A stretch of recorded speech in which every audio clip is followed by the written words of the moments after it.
Welcome back everyone. Today I'm going to be talking about Facebook. You may have heard of it. I think I made that exact same joke in the last video. How depressing. I'm becoming too predictable. In that last video though, I revealed the dark underbelly of the most used social media site on the planet, Facebook. Many of you were very shocked, but also kind of intrigued to learn more. So here we are today. My name is Danny Burke and this is the top 10 scary Facebook dark secrets part 2.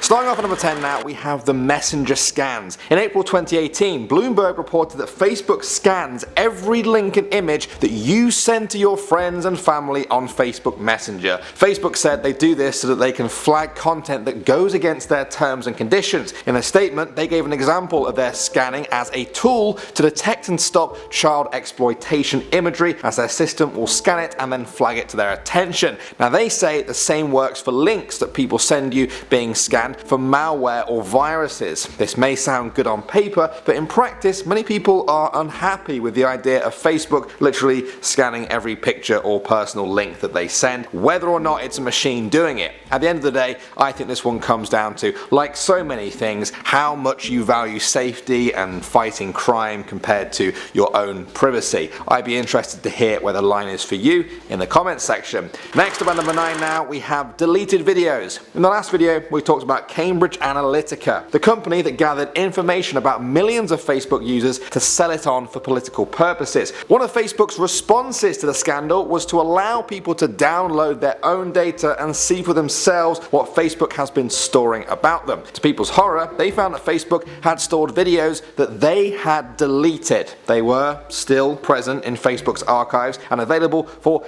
anyone to retrieve if they knew how. Facebook apologized for the unintentional bug. However, the damage was kind of already done, and public opinion of Facebook plummeted thanks to their very loose definition of the term deleted. Moving on to number 8 now, we have Mark's messages. As many of you are aware, Facebook users can't delete messages from someone else's inbox once they send them a message. They can delete their own all they want, but the other person will always be able to see it. Well, apparently that doesn't apply to Mark Zuckerberg. In early 2018, a TechCrunch report claimed that Facebook reviews old messages sent between sources and Mark Zuckerberg, founder of Facebook. They found that Mark's messages had been removed somehow. When the report was released, Facebook said it was a corporate security measure. Now they claim that after Sony Pictures had their emails hacked in 2014, they themselves made a number of changes to protect their executive communications. This included, in their words, limiting the retention period for Mark's messages in Messenger. We did so in full compliance with our legal obligations to preserve messages.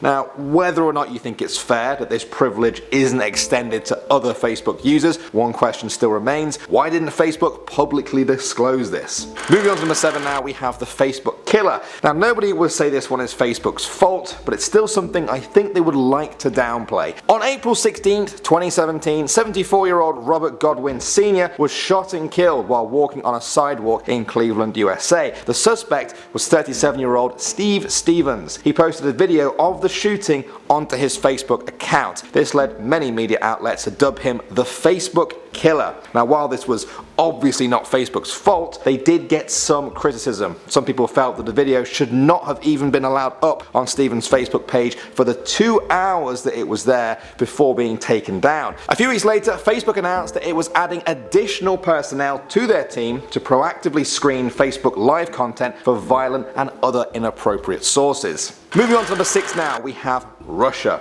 Just calling this one Russia. Most people are aware of the ongoing investigation into Russian meddling into the 2016 US election. There has been mounting evidence of a Russian influence campaign on Facebook that targeted American voters to intentionally spread misinformation. Many people claim that Facebook didn't do enough to stop this, despite it happening before their very eyes. In response to this, Facebook announced plans to begin requiring disclosures and disclaimers on all political ads and include issue-based ads. Some say say that it is a step in the right direction, others say it's way too little too late. Coming at number 5 now, we have anti-Semitism. In September 2017, ProRepublica published an article in which they claim that Facebook allowed them to post anti-Semitic advertisements with no restrictions. This was all part of a test they did to see if they could even do it. For $30, they promoted 3 posts to over 2,000 people interested in topics that involved extremely anti-Semitic phrases. In just 15 minutes, the ads were 100% approved. After they contacted Facebook about this, the company removed the anti-Semitic categories, which were created by an algorithm rather than people. Despite the fact that the categories and posts were machine-made and monitored, that didn't get Facebook off the hook. They admitted fault and said it would explore ways to fix the problem, including limiting the number of categories available or scrutinizing them before they are displayed to buyers. Moving on to number 4 now, we have the Instagram clash. In case you didn't already know, Facebook owns Instagram. They bought the company back in 2012 for $1 billion.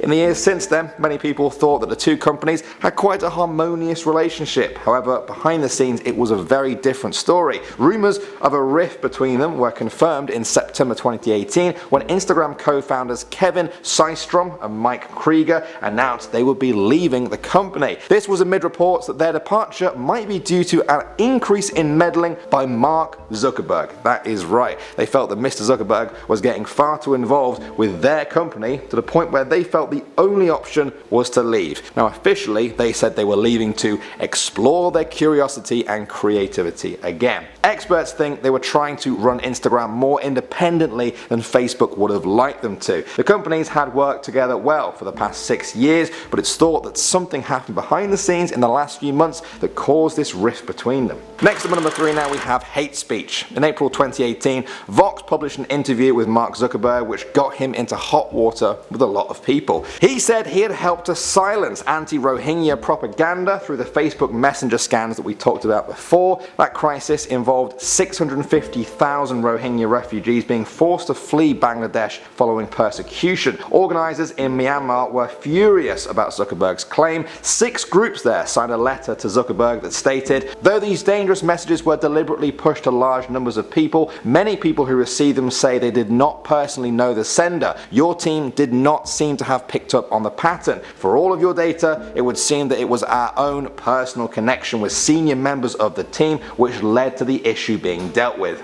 Mark Zuckerberg might have felt Facebook did enough to stop this hate speech, but many people who were on the ground there did not. Moving on to number 2 now, we have plagiarism. In 2009, Facebook settled a lawsuit from a man who claimed that he basically came up with Facebook. Let me explain. The lawsuit came from Aaron Greenspan. He attended Harvard University at the same time as Mark Zuckerberg. He designed a program called House System for students and faculty members. One section of that involved a course scheduler, student marketplace, email service, automatic birthday reminder, message boards, photo albums, digital flyer advertising, an event calendar, map integration, job placement, and local business reviews. Its name was, wait for it, the Universal Facebook, or just Facebook for short. The lawsuit was finally settled with Mark Zuckerberg acknowledging Aaron Greenspan for his contribution to Facebook. Any money that changed hands over this was not disclosed though. What do you guys think? Is this just inspiration or a total rip-off? And finally at number 1 now, we have experimentation. This is a really shady one that not many people know about. Back in 2012, for about a week, Facebook ran an experiment. Without users' knowledge or permission, many people were shown happier or more negative statuses than usual, with the opposing ones being censored to them. At the end of the week, Facebook analysts examined if this affected people's moods by seeing if they posted happier or more negative things themselves. Now naturally there was an absolute uproar when this happened. Many people said this was extremely unethical and that just because an experiment is done online, it doesn't mean you can hide it from the people taking part. Facebook didn't really seem to mind though, at least not at the time. People speculate that they were trying to find out how to make you happy or sad so that they could advertise certain products to you when they had you in the right mood. And I was human. I am human. But I was just referring to myself in the past. Not that I was not human. How creepy is that? Actually, it's kind of just normal now, isn't it, really? This whole thing, though, has been quite creepy. I'm pretty close to just deleting Facebook altogether, but I'm sure they will never delete me. What are your thoughts on Facebook in general, guys? Thanks for watching, as always. My name is Danny Burke, and I will see you all in the next video.